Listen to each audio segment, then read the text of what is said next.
It's very hard to talk about this movie without spoiling, so I'm gonna try my best. The craziest part that happened was when Thanos came back to life. It's here. The movie is finally here. Yes. Spider-Man No Way Home. It's here. And I watched it in the theaters. I was looking forward to this movie, right? As most people were. But I'm a Spider-Man fan. Uh, I think Spider-Verse is probably my favorite Spider-Man movie. And Spider-Man 2 is also pretty good. Andrew Garfield. Well, I used to love the Andrew Garfield ones. Andrew Garfield as Spider-Man is good. So it picks up literally right after Far From Home. This is the third of the Home trilogy, which I feel like if we put it into perspective, Home trilogy is like maybe one of the better trilogies. But 1, 2, 3 of Spider-Man are like all very good. And it's like people should start thinking about that more, you know what I'm saying? About this movie though, it picks up literally right after where Far From Home left off.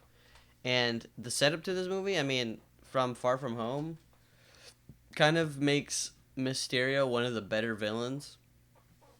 I've kind of like realized it's like, holy crap, he actually did this thing that's actually kind of insane and kind of crazy. And if it wasn't for him, everything that happened in this movie would not happen. Once again, though, this focuses always on Peter Parker. Stuff happens all the time. You have Green Goblin, obviously. I mean, he's in the trailers. You guys know. You have Green Goblin. You have Dr. Octavius. But on all this crazy stuff happens. But then the focus is literally always Peter Parker. Like at the beginning of the movie, the first act is always focused on, because right now we're watching how Peter Parker's life is kind of in shambles right now after all the events. So like everybody knows him. It's kind of no good. And kind of no good. We're kind of seeing how the fact that people know him, how that kind of affects him and his friends and family, and it's actually kind of compelling, and it's a very Peter Parker-y story. It's a very Spider-Man story. But if we were to talk about the villains for a second, they're not in the movie just to be cringy and like saying their one-liners and then flying away. They actually have like a pretty important role in the movie, and I feel like that's something most fans were scared of. They wanted to make sure that like, did they actually, give these characters and these villains like the credit that they deserve, for what happened, instead of just being there just to be there. And so they're actually there for reasons, and you understand, and it actually makes sense. The villains are very good in this movie, very very good, and I think if number one, if you're a Spider-Man fan, you're gonna love this movie. This is a movie made for Spider-Man fans, but if you like the Tom Holland Spider-Man and you like his relationship with MJ and all these characters, then you're really gonna love this movie. You're gonna think it's one of the best movies ever made. But the focus definitely of this movie was never the villains or all the crazy thing. Like it's always Peter Parker, and I feel like that's what actually John Watts is actually very good at in that sense, directing is all the characters and the way they interact, and that leads to the comedy, because the comedy, it's like, it's always a major criticism of the MCU. They're way too funny and lighthearted for something that's as intense as like people getting blown up and shot. But for Peter Parker Spider-Man movie, I feel like it makes sense to have that comedy aspect, and it actually really helps. And the way that they use comedy in this movie, especially for other people in the movie, I feel like is very good, and it actually brings you more interest and joy into the characters and the relationships and stuff that's happening, and it makes the story more interesting. And so the comedy is usually never an issue for me. And so it's a comedy, it's very lighthearted, but then there's almost a shift in the movie. And I'm not going to say much about that, but it feels like the story itself definitely goes in a slightly darker tone, in a good way, in a way that actually explores Peter Parker better, in a way that explores Spider-Man, the story itself, and the whole idea of what happens in the movie. I feel like it can only work if the story itself goes a little darker.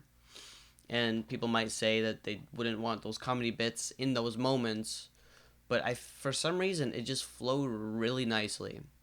The way that they included all those comedy bits into, after seeing all this stuff that kind of happens, Um, that's a little bit more sad, more intense, but I feel like it works really well because in the context of the situation, it makes sense for the reaction or the comedy to fit, if that makes sense. But that's what I really like about this movie is all the characters, the villains, the Peter Parker story. It all fits very very nicely, and it's very focused, very well directed. Like there's only like two writers in this whole movie, just two writers and then one director, and they have full freedom, creative freedom. It feels like they can make the movie that they want to make, and the writers are clearly Spider-Man, fans. They're writing this movie for the fans, for people like you and me. If you like Spider-Man, you're gonna really like this movie because it's written for you. Yes, it is literally fan service, but the movie set out to do a certain thing, and that thing worked very well, and it did exactly what it was supposed to do for Spider-Man movies, for Spider-Man fans, and just as a story in general, as like a Spider-Man slash MCU movie, it worked very very well. Like it actually fits very nicely as like a solo Marvel movie, which I think is really nice. And as a trilogy as a whole, it's like a very it's a nice three movies when they're all when you look back and you look at them all together. They work very nicely together, and I really like that. This movie, if you aren't a Spider-Man fan, not a fan of an MCU, not a fan of the other Spider-Man movies or anything, you might not care about this movie. You'll just think it's Hollywood being cringe and stupid, and you should hate it and whatever. Do that. But this movie isn't meant for you. It's meant for people like me, who like Spider-Man, who likes the MCU, who likes being entertained, who likes to go to the theater, watch this movie. That's what the movie is meant for, and I feel like you can actually pull something out of it.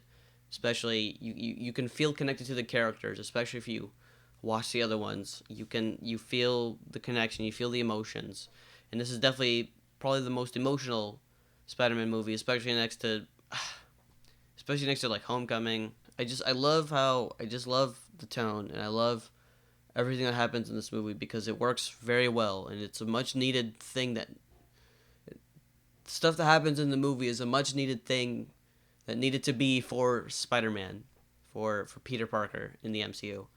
And I feel like in the future, it's a great, really good, nice, good thing for the future. And so Spider-Man from 2002, the first one, essentially accomplishes what this movie did, or these three movies did, or at least it feels like the first two Spider-Man movies essentially did what these three movies did.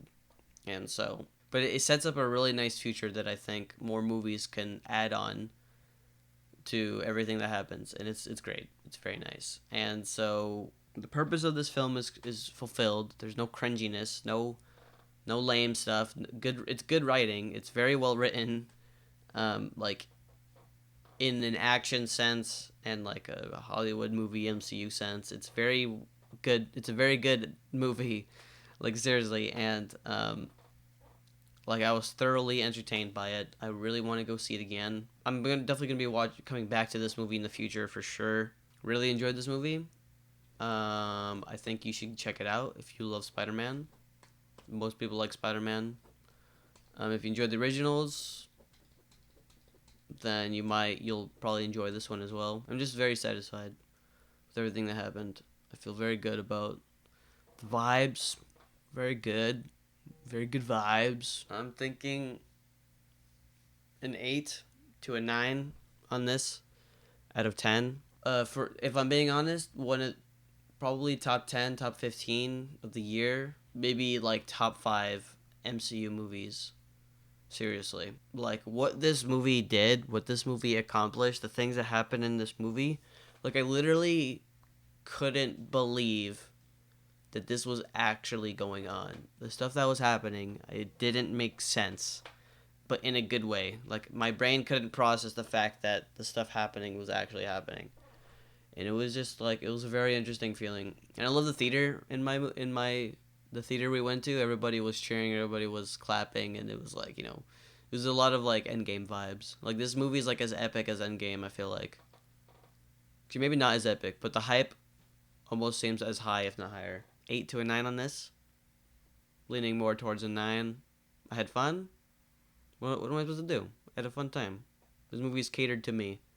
I'm gonna like it. What do you want from me? Okay? I'm not caving in.